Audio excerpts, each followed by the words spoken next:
It's good to be back in the pod and dome. I feel good podcast. I podcasted already for 2 hours today before this. So my engines are revved up. I know, you're on a roll. Well, I mean, this is a good place to announce this as any. I'm replacing Liz on the podcast. Oh, God damn it. Let me finish with a Liz I've created. So what do you mean? I have, well, for the past few months, I've been doing Liz tryouts at auditoriums across America. Oh my God. I have been finding somebody with the exact same vocal pattern, the exact same kind of look, the exact same sort of spirit, like your internal spirit as you, and training them physically to be 400, 500 pounds, basically immobile. America's Next Top Liz. Mm-hmm. But I don't want this Liz to ever be able to get away from me. So I have given this Liz so much to eat that she's just in my living room forever now. And so whenever I'm like, damn, I have a good idea, we should do like a 7-hour podcast on my dream I had last night. She won't ever be able to be like, Brace, please, you can just text me. First of all, you don't have to call, but also, no. She'll say yes, because I also, I pay her a lot of money. I thought I was irreplaceable, Brace. Well, you are irreplaceable. That's why I got another Liz. That's the genius of the plan. Jeffrey Epstein. Jeffrey Epstein. Jeffrey Epstein. Jeffrey Epstein. Come in. Jeffrey Epstein. La la la la Liz.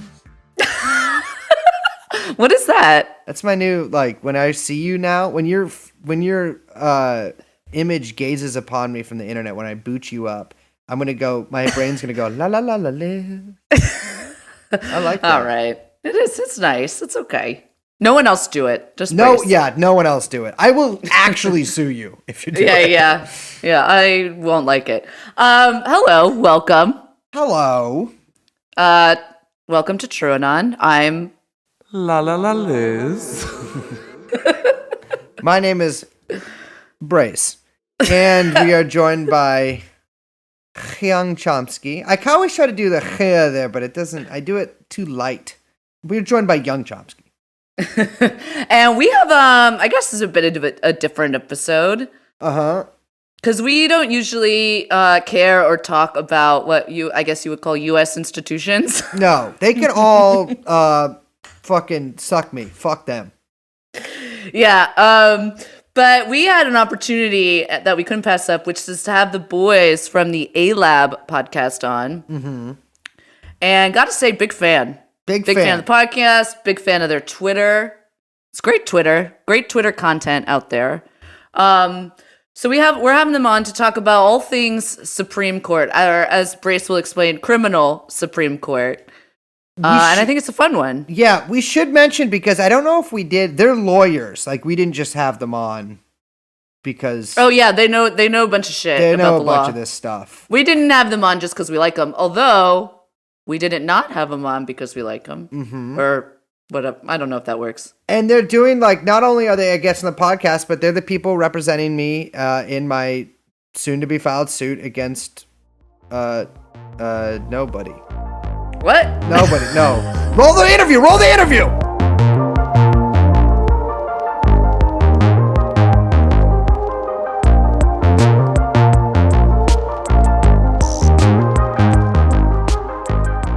Wait, I got a good one.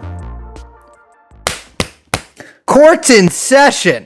Yes, like that. You guys should start your fucking podcast with that every time. That's a free one. Can we have that one? You can have that. Here, let me try it again.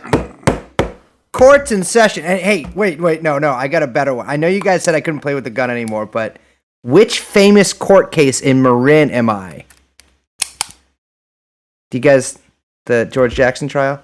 Shot the judge. No, that didn't okay. What about Justice is about to be served? That one could work too. I was in a federal court oral argument today, and it sounds exactly like that. Like they bang the gavel, but it has no authority sound to it because everybody's just on the fucking phone. So it just that's it. That's all. That's all. It sounds That's like. such a fucking rip. And what's the nicest gavel you've ever seen? They all look the same to me. They just have like a little kind of coppery sort of fake band around the middle.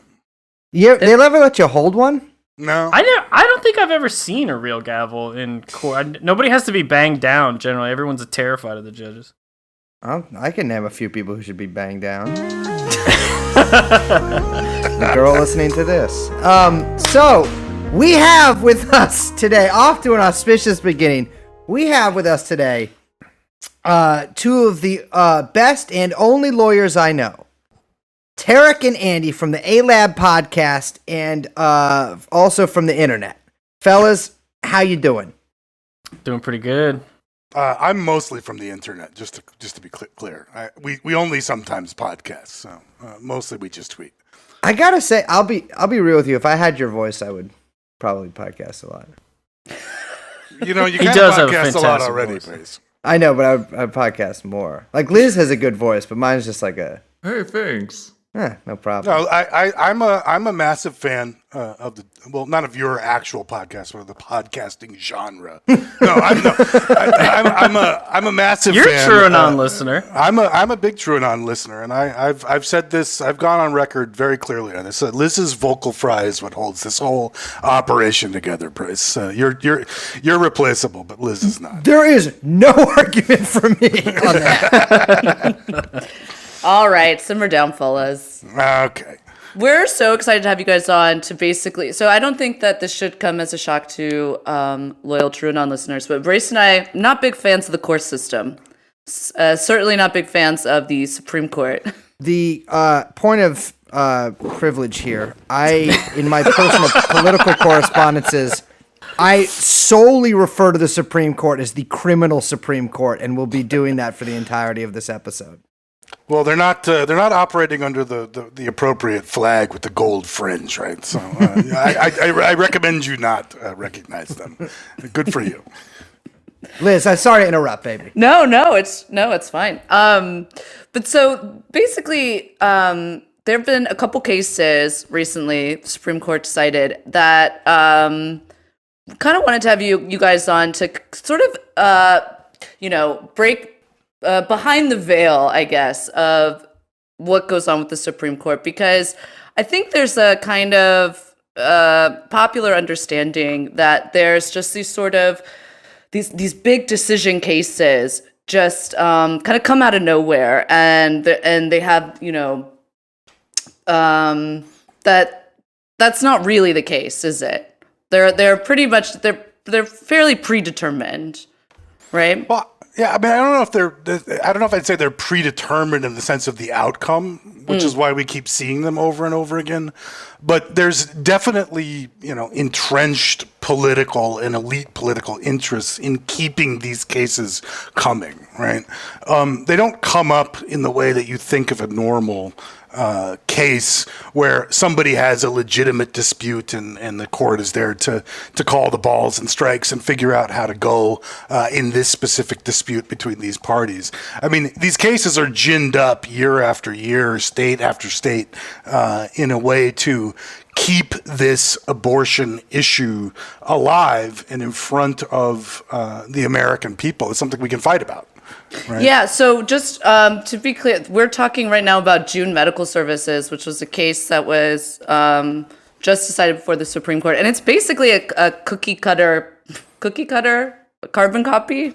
Cookie cutter carbon copy. Both. It's a cut and paste. Yeah, There you're we go. absolutely right. Of a previous case, right? Whole Women's Health, I think, is the case. Yeah, the Texas case.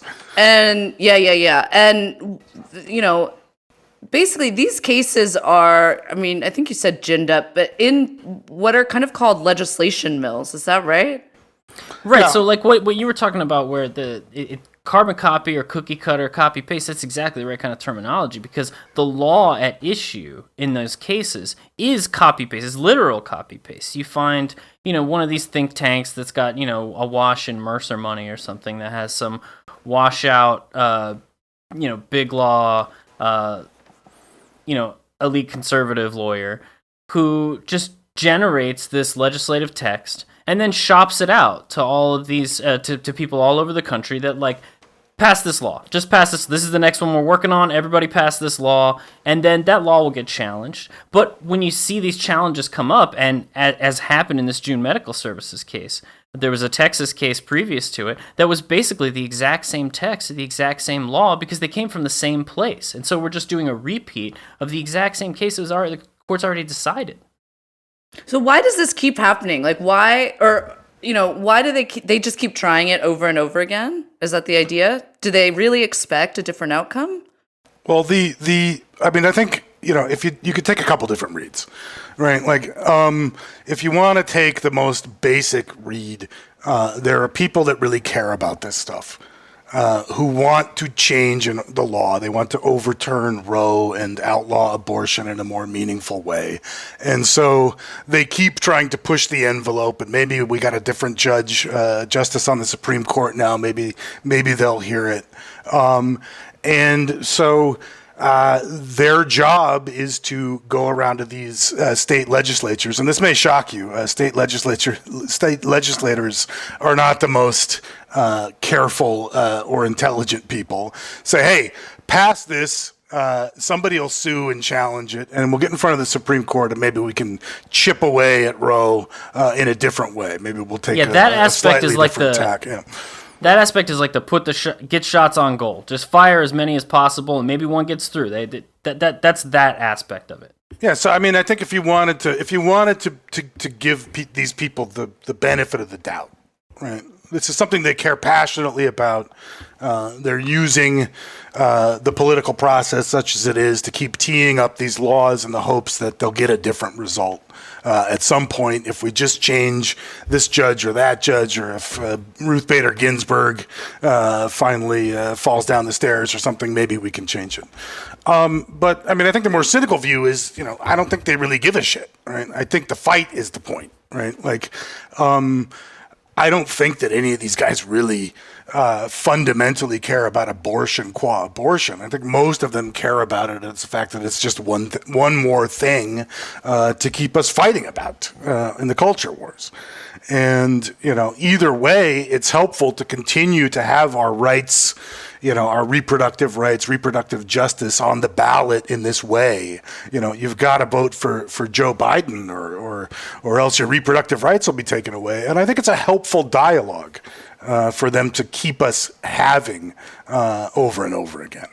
Well, yeah, that's what's so psycho to me, is because in a way, every single presidential election is about the Supreme Court, right? Exactly. Because all these motherfuckers, sooner or later, someone, probably me, is going to make a Karen video of Ruth Bader Ginsburg. She's going to fucking croak or something.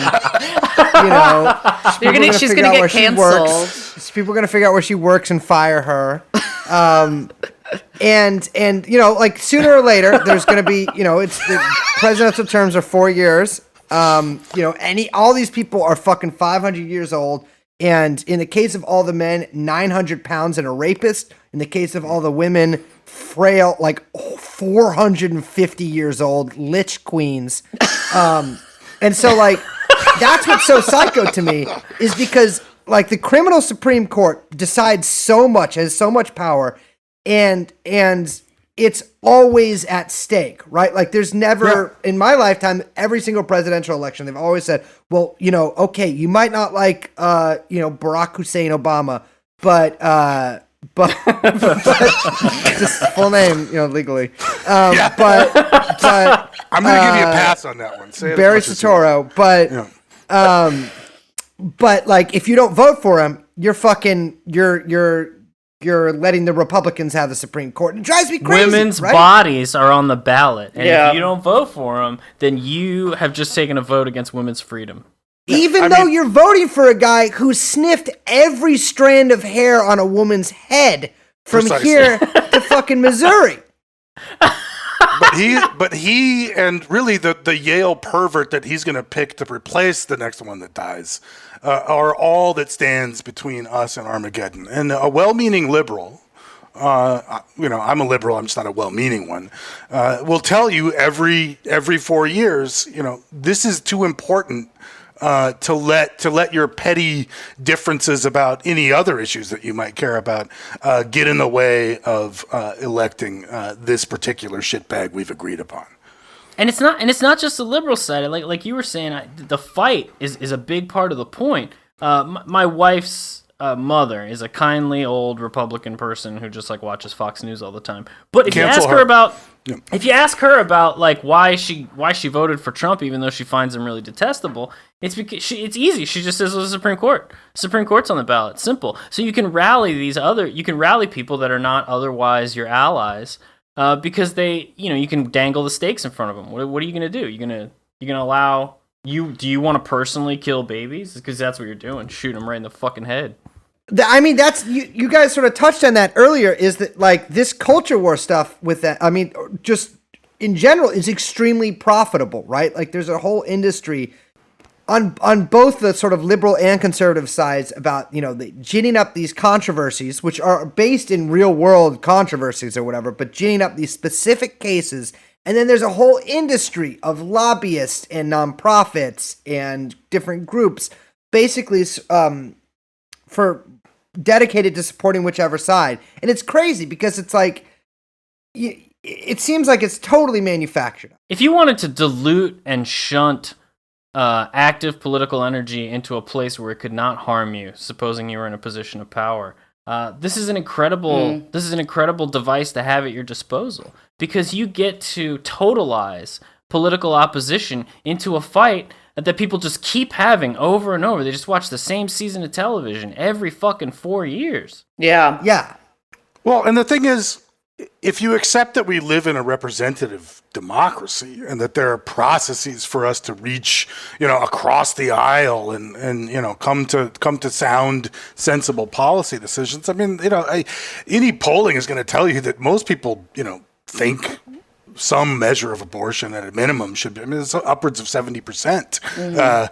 Don't think this is a controversial issue. I mean, nobody's even getting abortions anymore. I mean, nobody's fucking anymore. Right. I mean, like this is a handy way to channel us into, sort of red versus blue, Super Bowl kind of politics around an issue that I guarantee you all these guys who are writing these laws for, Americans United for Life, or, all these state legislators in North Dakota, the minute, their daughter gets pregnant, they're flying out to California for a daddy-daughter weekend to get an abortion and a facial, right? I mean, they don't 100%. really care about this shit. Yeah.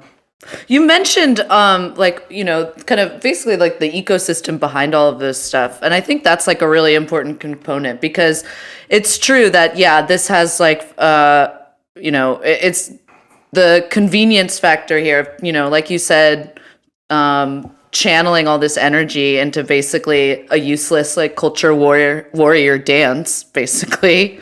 But there is like an industry that's like profiting off of this stuff. There is the kind of, all of the think tanks, all of the like activist NGOs that are attached to it, all of the even the fucking media circus that surrounds all of it, all has like a role in like fueling this stuff as well. And I mean, like some of these, like, the legislation mills that produce a lot of this stuff, it's not just, I mean, in the abortion case, absolutely, there's the conservative religious element, absolutely. But like big corporations are big sponsors and have like, I mean, their hands deep in these legislation mills. Isn't that right? Yeah, I mean, frankly, AUL and these others are somewhat shadowy, and it's hard to know where their funding comes from. Yeah. And I don't know whether or not it's business interests or anything else. But absolutely, the way to get your Trumps or other people into office to pursue the real agenda, tax cuts, corporate tax rates, etc., is to rile up, a bunch of us rubes on every side of the issue to get to the ballot box to vote in the same generic Republican or Democrat, that all basically agree on all the other shit. Right? Yeah.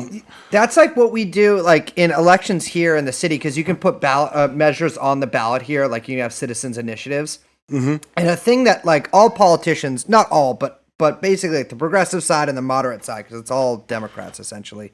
What they do is that they come up with something like when we ran a guy, no eviction without representation, which was like gave everybody, and not to say a good thing about lawyers or nothing, but they gave everybody who faces an eviction free lawyer, free legal representation. Thank God. I know, just what they need. Yeah. I have a friend who's a tenant lawyer in SF, and she's doing great now.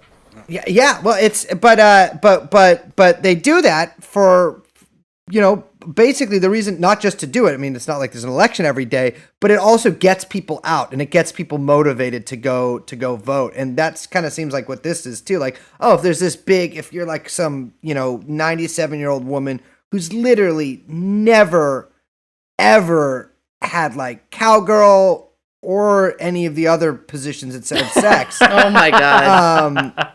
And you're like, well, fuck, I still hate abortion.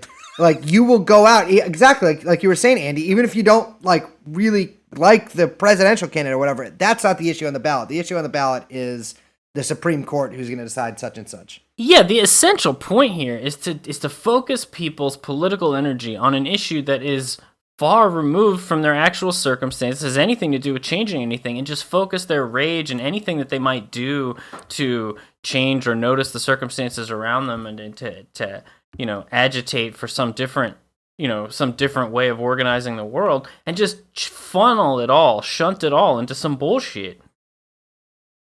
Well, one question I have, because first of all, I mean, it's like, how do I explain this? Like, I don't know how cats work because I don't like cats. I don't know how the Supreme Court works because I don't like this criminal Supreme Court. How does this work? Like, how does the Supreme Court function, right? Like, they hear cases that are like, what, just shunted up from higher courts or from lower courts, I mean?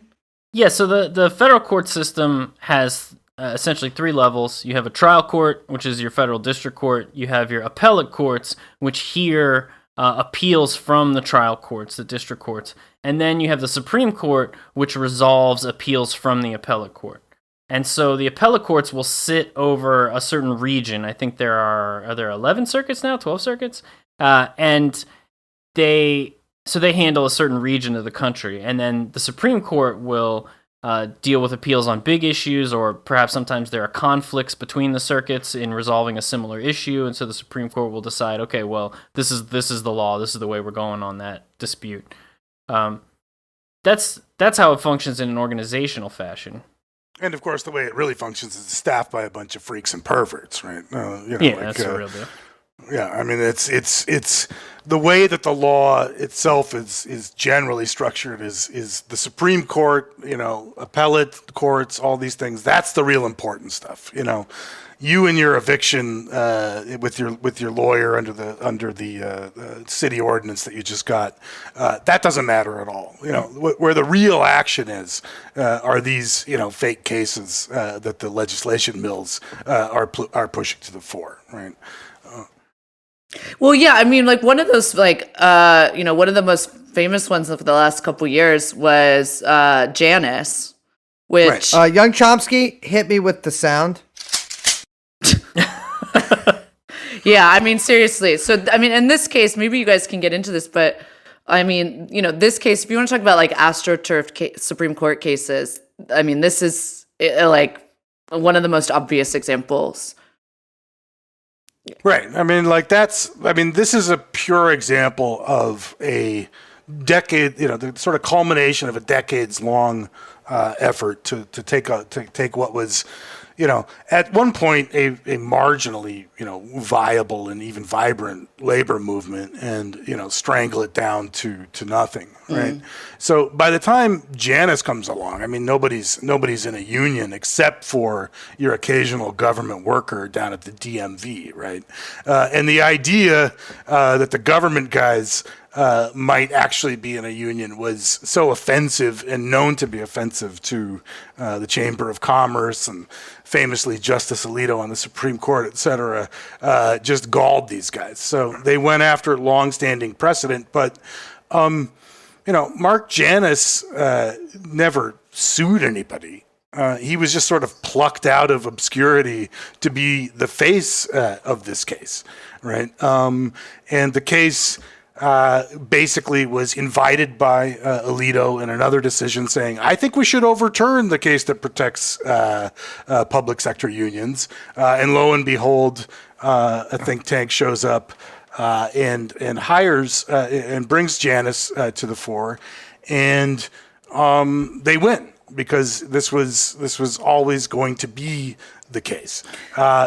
Thereafter, just to note, Mark Janus, after, he loved his job so much and the union was getting in the way and the dues that he had to pay to support the union's political speech were really offensive to him. And then immediately after winning the case, went to work for the think tank that sponsored the whole thing. Incredible. Quit his job, retired, and went to work for the think tank that hired him. Yeah. Janus the scammer. Yeah. Yeah. So he is now he quit his beloved job as a caseworker in the Illinois somewhere, and is now a member of the Illinois think tank. Yeah. I know that like the modern world is replete with examples of things that are sort of too on the nose, but the fact that this guy has the name of the two-faced god is I know. too much for me. It's like So the fucking simulation. cool. It gets too. It's too on the nose or something. I think like that's kind of what we're trying to get at here is that like in addition, it's like you've got these kind of like the culture war fire with the Supreme Court. And you've got these cases that are basically, like you mentioned, Alito inviting this case, this sort of like political, I don't want to say it's predetermined or like as if how the court was going to rule was already decided in some kind of conspiracy way. I'm not suggesting that. But that these are both basically like theatrical instruments that Yes. kind of give popular cover for what is really like, cold-blooded politics and politicking that's happening behind the scenes. And it gives this veneer of legitimacy in these like kind of, storied institutions. But like, that's not what's happening at all, right? No, You're exactly right. The way you described it is exactly right. I mean, again, nobody's having abortion. Nobody's getting abortions, right? Nobody's having sex. Nobody's in a union. The fact, the fact that there are big money efforts put into, attacking the one place where union membership is in the double digits, just eking over the double digits, the public sector. In order to strangle them, and in fact, this is one of the Janus and the union effort is one of those cases where you sort of have to give Trump credit. Hate to say it, right? I mean, at least he was honest. Like, if we can just, stick another knife in organized labor, that will really drain the Democrats' coffers. Yeah. And he comes out and just says that, where all these guys, have to pretend like, oh, poor Mark Janus, being forced to spend a portion of his union dues to support political activity by his union, and what a terrible thing this is. Made this point not on ALAB, but on my prior law podcast. Like my tax dollars go to all kinds of things I find offensive, and nobody's suing on behalf of me, right? Mark Janus paying union dues and the union using some of that money for advocacy work is not an injustice that required writing. It was just another way to launch a political attack on things that conservatives in this case find repellent and inconvenient that organized labor might have a voice or any kind of economic power. Yeah, I was actually yesterday when I was going over the notes, I watched a Federalist Society little Vox-plainer 3-minute video on it, and the little worm scumbag from I can't remember what actual organization he was with, but if he was in a Federalist Society video, good chance he is a pervert of the highest degree. Oh, 100%. He didn't even mention the political, technical, or like the literal political speech or whatever, like, that asks me giving money to the Democratic Party, to politicians, whatever. They framed it as just like straight up any collective bargaining done by a public sector union is political speech, because the idea of public sector unions having the ability to bargain with the government is political.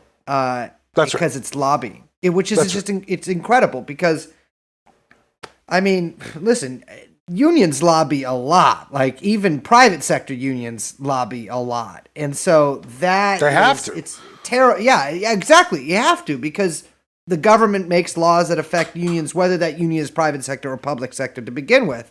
And that is just not a great precedent. Well, and unions have to participate in this precisely for the same reason we all have to vote for Joe Biden, because again, your life is on the line. In the case of organized labor with the Janus case upcoming, literally the last kind of redoubt, the last kind of bastion where union membership was even meaningful was under direct assault. And this is the way that we make policy now. Yeah, we create these fake lawsuits with some idiot Janus who doesn't, barely knows who is. I doubt he's even spoken to his union rep. Is brought to the court, and we tell a whole sob story about how he's being put upon and oppressed by his union dues. And there you are. That's how policy is getting made these days.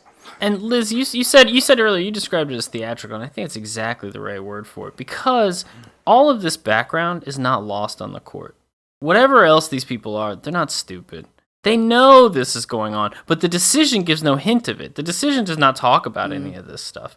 If you were to take an actual honest look at it, that would be probably one of the first things you would talk about, is this whole trumped up AstroTurf aspect of it. But they don't talk about it at all. They just talk about what Tarek said. It's, his political speech and his right to speak with his own voice and not be compelled under the union. And it's a total theater in order to reach the result that they want to get, that they're working backward from. That's like what's so maddening, because it's like you want to shake these people. I know you couldn't do it to Ginsburg, because she'd probably she'd snap in two. Yeah. No, you got to treat her tenderly. Yeah, you start hearing the death rattle, but it's like you want to shake them and be like, it's like almost crazy making. It's like, oh my God, just stop! Like, break the kayfabe. Like, how is no one seeing this is all just pure theater? I mean, it really does drive me crazy.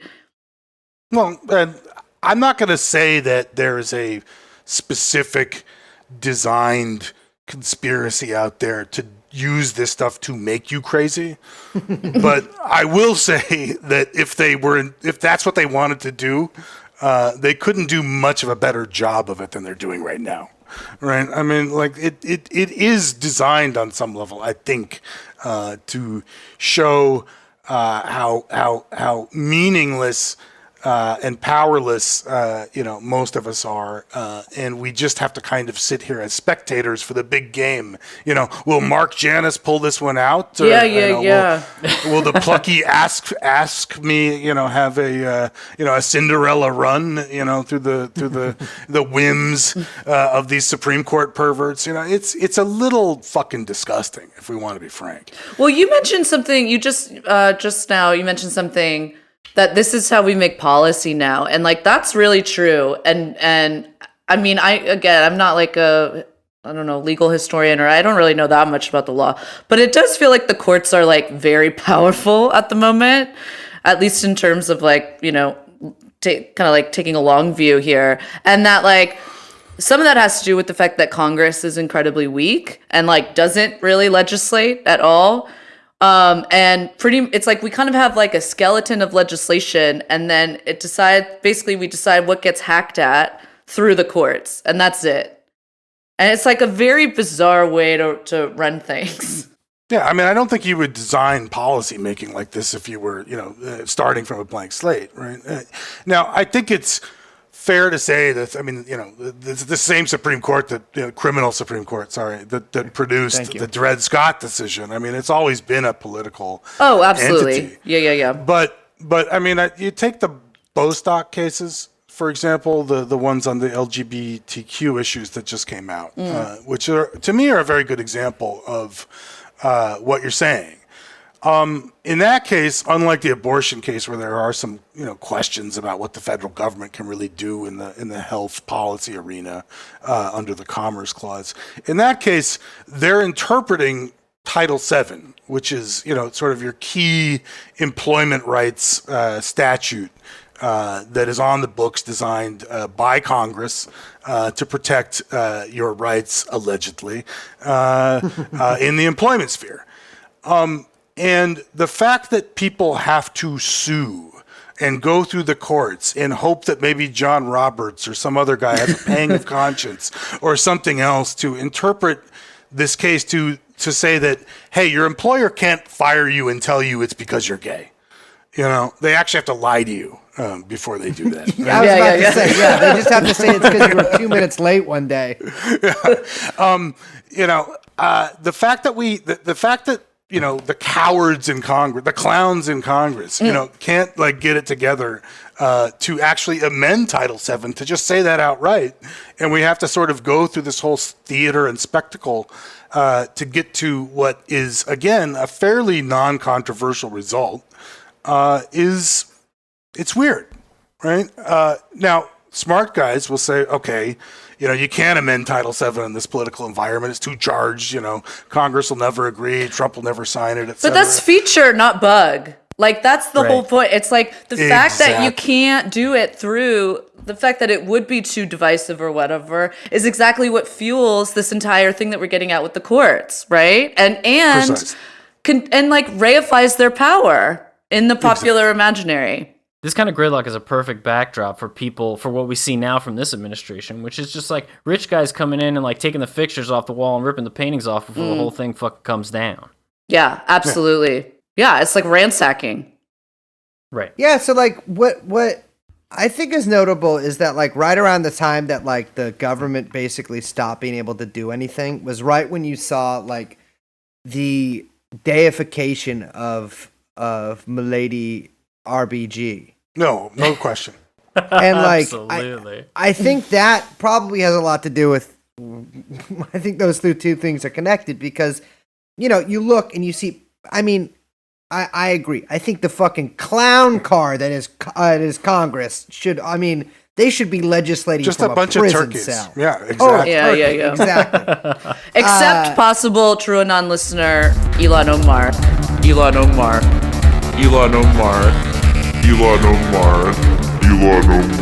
And only for that reason. Yeah, there you go. We'll exempt her. Also, a couple other baddies, but which is a bipartisan thing. Brace is a big fan of Matt Getz. That's who he's talking about. Dude, I honestly, boy, they better not pass a law against me having sex with that dude. Good morning! Because, honey, then I'm going up to Pelican Bay. In the Truman Show house, right? Oh, and in case I don't see you, good afternoon, good evening, and good night. Yeah. That's so fucking weird. Yeah. That's another episode. What? That he grew up in the Truman Show house? Wait, he grew up in the Truman Show house? He grew up in the Truman Show house. Dude, yes. What? Yeah. From the movie The Truman Show? That My Son Nestor video that he cut was done in the Truman Show house. What the fuck? Yeah. That makes me kind of, I know, I understand the irony in saying this, but that's the kind of shit that kind of makes me go QAnon. You know what I mean? He lives in the Truman Show house? Yes. Yes. But they film all the movies in Canada. Why would they even go to Florida? Well, it was the 90s. Yeah, it's a simpler time. Fuck, this is... You don't want to go down that rabbit hole. I don't want to talk about it. I do really... We'll do it. Yeah, we'll talk about this later. You could do it. You don't need us for that one. There's a whole lot of shit going on there, though, I'm sure. but so people can see. Okay, government doesn't work. Right. But what does work is the motherfucking Supreme Court. But then, like, Supreme Court's relationship to government is also totally fucking demented. Not that I think there should be more judges, but it's like, it's incredible. Now, obviously, we've seen that every fucking judge fight is going to be, like, insane or just not happen because someone will block it. Which only sort of builds up how important it is to people. And, like, it is important, you know, make no mistake about it, but it's important in this way that I don't, it's like if like, your worst enemy was in charge of the person who gave you food or something. Like, it's which I guess is the experience of being in jail. I think you said it right, that, like, right around the time the full Gridlock hit, deification of RBG comes out, and so you just find this, like, absolute almost like celebritization of Supreme Court justices, where they're just like, please just blow one load on my face before you retire. Just, oh my god, I just need it so bad. And just, like, you have legal commentariat and, like, essentially, you know, within our profession as lawyers, like the legal royalty, just debasing themselves with, like, turds encrusted around their goatee, of just obsessed with these people when the ultimate things that they're considering are these sort of useless decisions that we've been talking about. Yeah, I mean,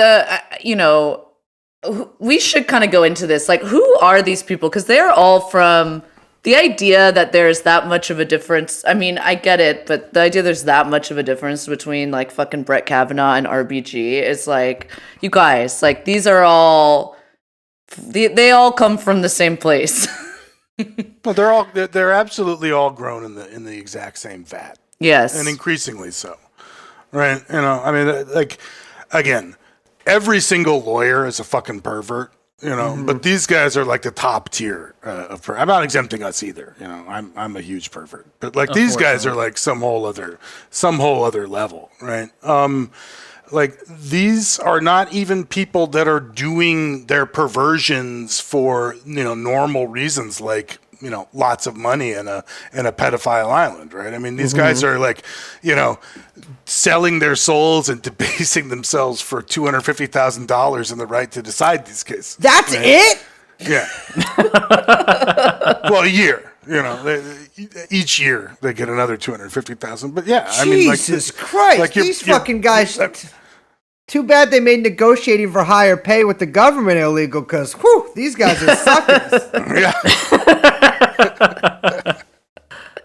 Yeah. So, like, I mean, I think there was maybe a time when, like, a guy like Thurgood Marshall, who went to Howard Law School and, you know, litigated down south and, you know, almost got killed, you know, talking to clients and stuff, could get on the Supreme Court.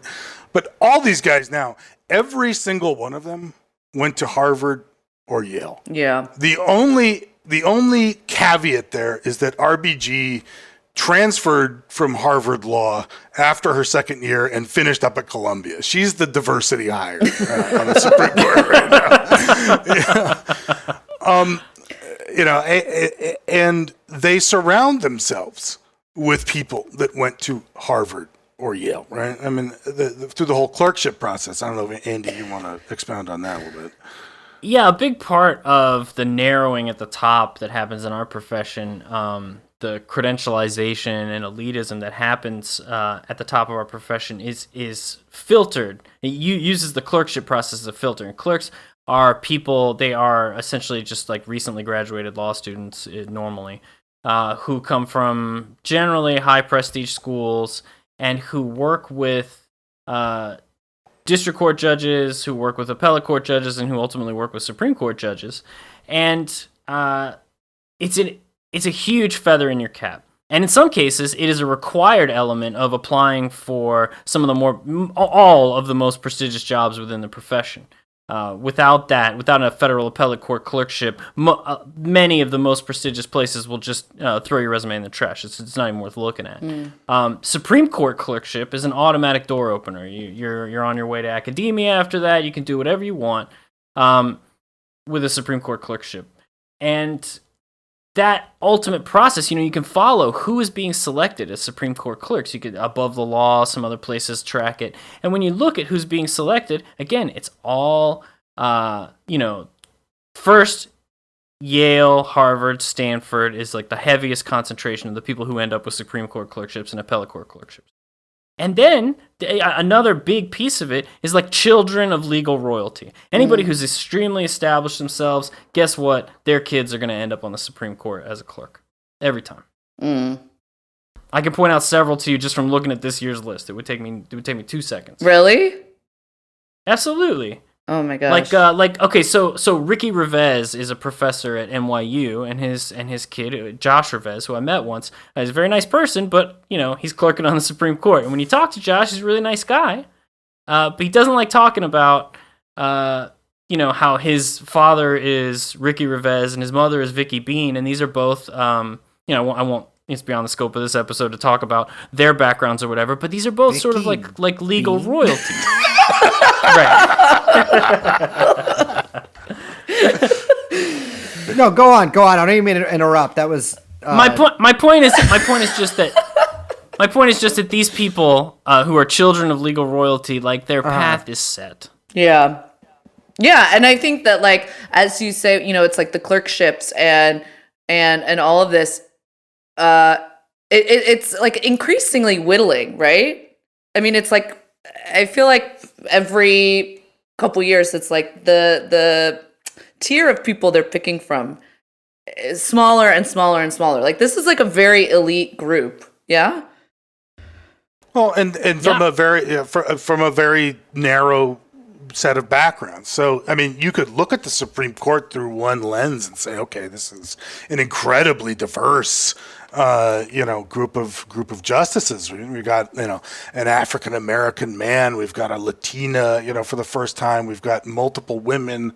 But again, I mean, they all came out of the same fucking vat. None of them have spoken to somebody who went to a state school in God knows how long, and the whole system is set up to make sure they never talk to somebody who went to a state school. The lawyers who appear before that court are all Harvard and Yale types. The people that work for them and write their decisions are all Harvard and Yale types, and they themselves all went to Harvard. I mean, Kavanaugh is really like the classic example. Like, I mean, it seems like he was dreamed up in a think tank.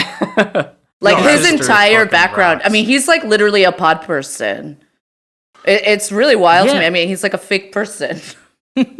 Right, but if you look at his confirmation hearings and you see the story that he tries to tell about himself, he starts it like it's a scrappy guy who clawed his way up. Listen, I went to Yale College, graduated near the top of my class, and I got into Yale Law School. But like he never mentions the fact that he went to Georgetown Prep, right? Which is also where Justice Gorsuch went, and there's sexually assaulting his way through Georgetown Prep, right? Yeah, I think famously when Georgetown Prep came up, it became a little problematic for him. That's true. That maybe there's a good reason why he was avoiding that pass. Yeah, I mean it's that's what drives me so crazy is because people pretend like it's this like even like all of these people's opinions, all of their ideas, even if they have technically different sides of or at least different sections of the political spectrum. They're all from the same exact place. And so, like, it's... Oh, and they look out for each other, yeah. Exactly. Like, you'll see our RBG being like, oh, yeah, these are, like, I love these people. These are my friends.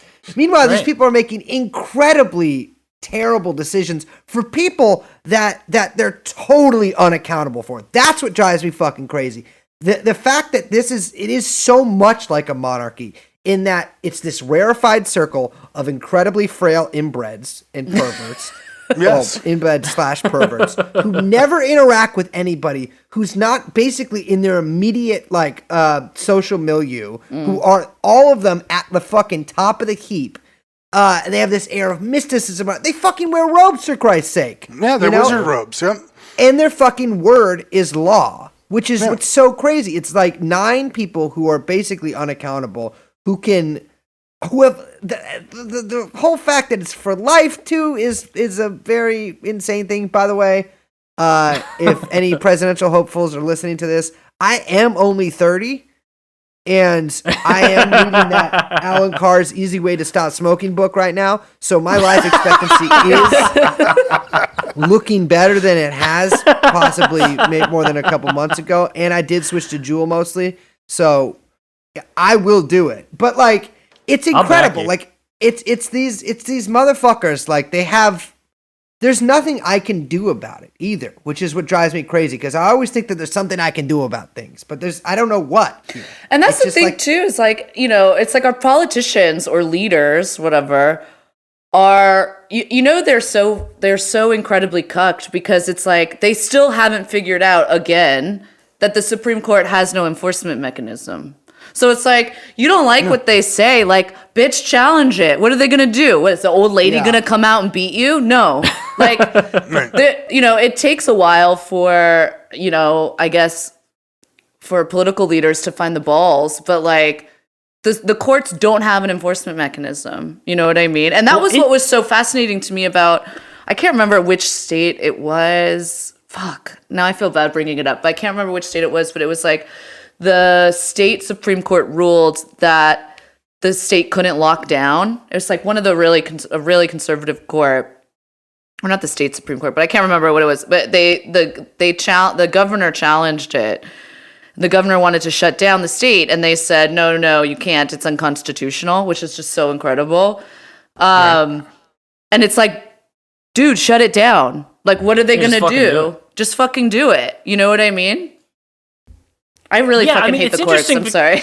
It's interesting because we do too. You do see a recognition of this, but coming the other way. I know that's the thing that scares me. Is it's like the people who are going to figure it out are not a friend to any of us. You know what I mean? Well, I mean, I was talking to Targ about this before. We were talking on the phone before we got on with you, and one of the things that you can find in some Supreme Court decisions will be a recognition that the Supreme Court, I think there's this language that, like, the Supreme Court holds neither the purse nor the sword. The Supreme Court does not have. We're not in charge of the money, and we're not in charge of the military enforcement, and so we just have like our pronouncements about the law. And where that ends up, having effect is in the court's reticence to pass on essentially like the most important stuff that we would want them to pass on. Like, when they come to like certain national security issues that come before them, there's literally nobody else to talk about. Nobody else is going to sit in judgment over the executive doing this stuff. There's nothing else. Even if you're right that there's no enforcement mechanism, there isn't anybody else to take a look at this stuff. And what they say, they always find a way to avoid. Oh, the plaintiff doesn't have standing.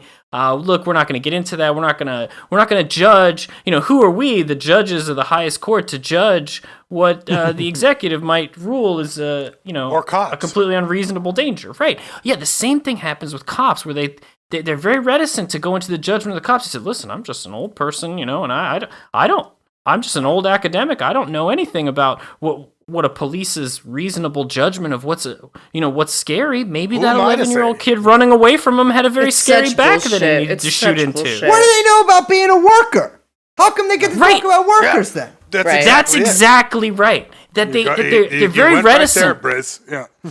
That's right. They're very reticent to talk about these sort of state authority issues, and they back off and they say, "Listen, we don't have the purse strings, we don't have the sword. We're very reticent to judge all these kind of things." But once it comes to like talking about union workers, once it comes to talking about like what a black kid should think when the police pull up and whether it's reasonable for him to run or not, they get real. They start pontificating all kinds of opinions. Listen, that's totally unreasonable. Or about women's health issues. Absolutely. 100%. I mean, also, they're perfectly suited. Yeah, it's like there's no one else to talk to about like the fact that we basically don't have habeas corpus laws anymore.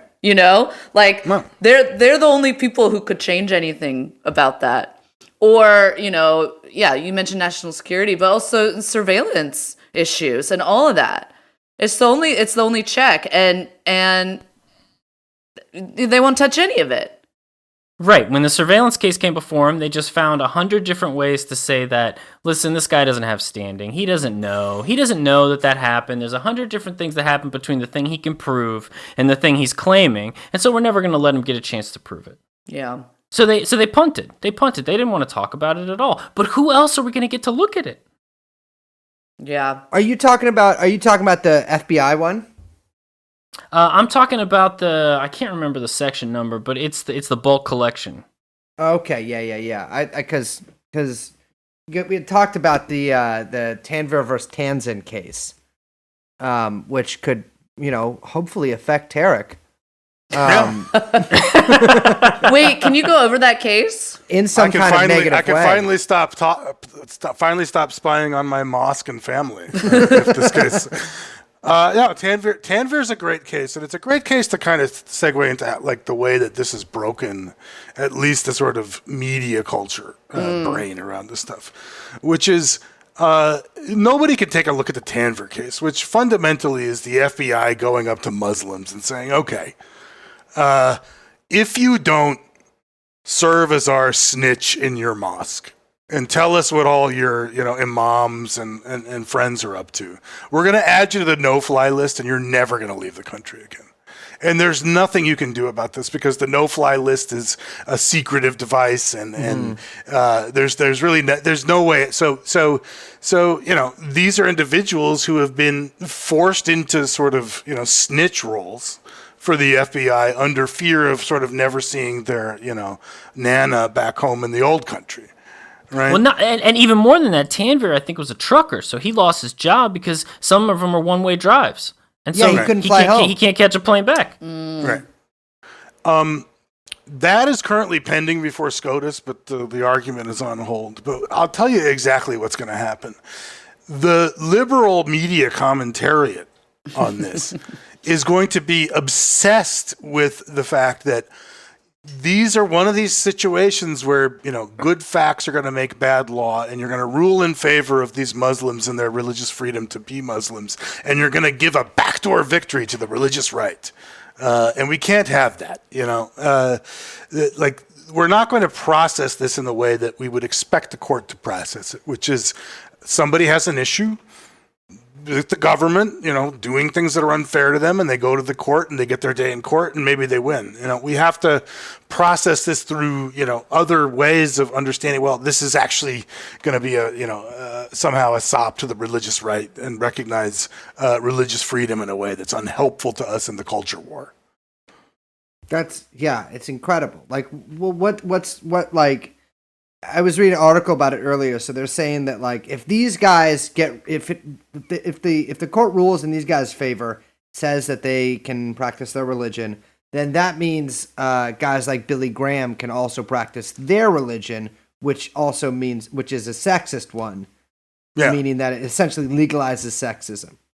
Yeah. But I feel like if you take that look about every case, you start going insane, and I think that's like part of why this is so fucked up. Is because every case has these just insane implications that like open all sorts of backdoors and danger fucking areas for everybody.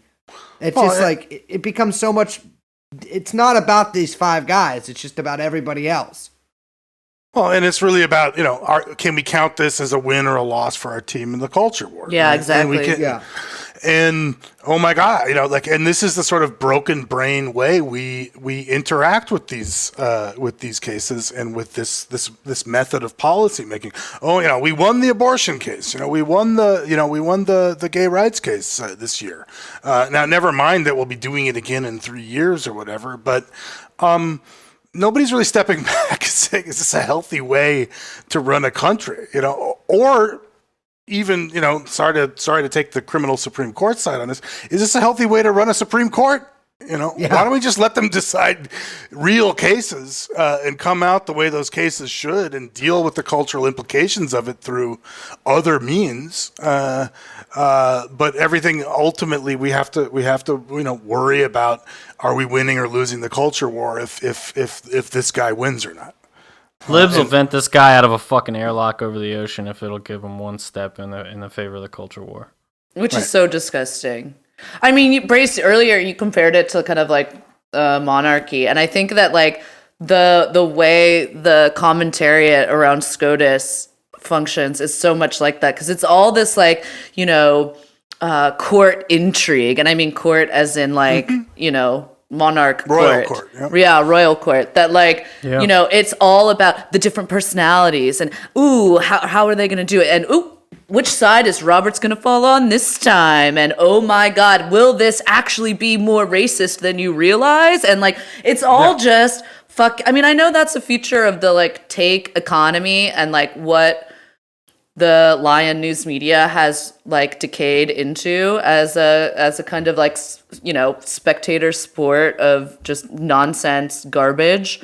But like, you know, all of this, like I kind of like, you know, mentioned before, and I think you guys are getting at, all of this and this like ecosystem around it, all it does is strengthen this image and therefore position of the court as this kind of grand political arbiter. And just, you know, it just strengthens and fuels it all even further. It's like a fucking machine that we can't stop. It's Harry Potter for lawyers, right? I mean, it's a fun story. You know, what will Roberts do next, and will RBG survive? And will we make it past the next sort of trial and tribulation and protect some measure of abortion rights? It's even the most principled way of talking about this as a serious legal commentator is, well, these guys are just politicians in robes. Exactly. There's no real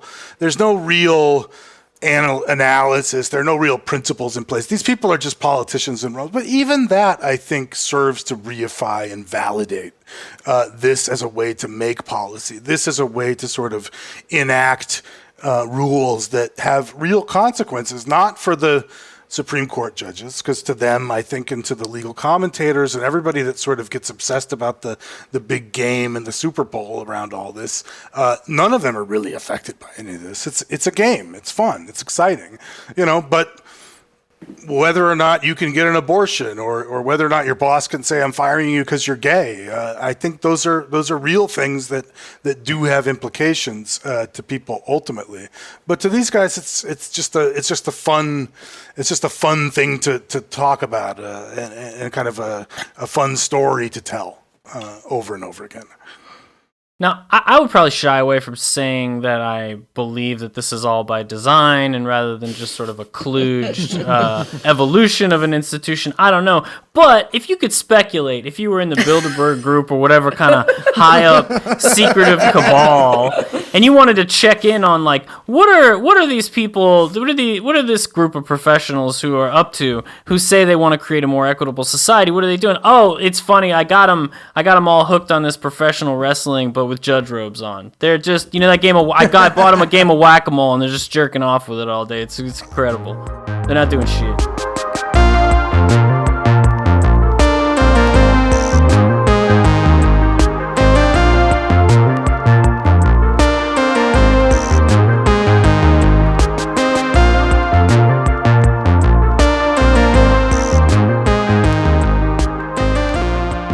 I mean, I think this is a good place to end it because it's just like we're kind of like circle back to where we began. That all this shit is just one big. I mean, to me, it's like I don't think that there's some kind of like neat little conspiracy here, but it is a highly choreographed and organized little political dance that we do, and it's all the whole ecosystem behind it is really intriguing and important to me. I think the schools that fuel it and the think tanks that fuel it and all of the money and power that's behind all of this shit that no one sees. All you see at the end of the day is these decisions come out and the news cycles that come for it, whatever it is, every June or whenever they decide these cases. And, people just don't understand how much of a system there is behind all this stuff. I think if they did, they wouldn't take this shit as seriously as they do, to be honest. I mean, to circle perfectly back to where we began, if you look at the LGBTQ cases that came out that we were talking about earlier, the Title VII cases, where you can't fire somebody because they're gay, can't fire somebody because they're trans. the ultimate effect that is going to do, all the fanfare around it. Think about all the fanfare and all the takes and all the celebrating and the high-fiving and stuff. What that's going to do is just change a few words at an HR department. And ultimately, what you find if you do, people have done like statistical studies of these kinds of claims, employment discrimination claims. These things are they never make it to court. Yeah. Almost most are settled. The rest are lost. And then when they're settled for, a piddling amount of money, and your life is changed. $30,000. $30,000. That's you it. You lost your job, and you're like Googleable. Yeah. And also, I have to say, like, it's not, a lot of poor trans kids don't have resources to file an employment claim like that, and to have a lawyer that can take it to court and to follow through and all that shit. I mean, the idea that this is going to stop anyone but mega corporations, like you say, from changing some HR policy, from discriminating is, liberal fucking magical thinking. That's just not how the real world works. It's congratulations. You've won an important victory. The lawyers will all go on, talk shows and CNN and they're going to have a great time and get drunk. But, congratulations to the people really affected by this. You now have the same exact rights as everybody else in the workplace, which is none. Right. You have no rights. Congratulations. Right. And when you file your lawsuit, you will settle for nothing or you will get fucked. Yeah, now you are subject to just regular at-will employment. Yeah, so not at-will plus. Yeah. Yeah. So, thanks for coming out. Have you looked into Asks Me? Ask Me. Actually, I hear the think tanks are hiring. Yeah, exactly. Well, fellas, it has truly been a pleasure. Before we let you go, I do have one question, and actually, Liz, I want you to answer this too. Oh no. If you could replace the Supreme Court and interpret this however you want, what would you replace it with? Oh, God. Easy. God? Cuban Revolutionary Court. I would just fill it full of as many freaks and weirdos as possible to the point where it's completely unable to function. I'm not going to answer because I don't want people to call me a tanky. Well, all right, I agree. Troikas do Gulag. Yeah, exactly. There we go. I would honestly replace it with either God or, honestly, Or Allah. Allah. Well, yeah, I mean, same thing. Same guy. Yeah. Yahweh. Or I would just replace it with just every woman in the United States. The girl reading this. I would just, the girl. I would replace it with the girl reading this. Exactly. All right, fellas. That was Tarek and Andy. Andy kind of doesn't roll off the tongue there. That was Andy and Tarek. There you go. From the ALAB podcast. That stands for. I'm just gonna say what it actually stands for. All lawyers are Brace Belden's friends. Thank you guys so much for joining us. Thanks for having us. Unfortunately, we will not be releasing this episode due to the confidential nature of what we talked about. Fair but enough. I appreciate you guys having this session with us. No, anytime. All right, fellas. All righty. Thank you.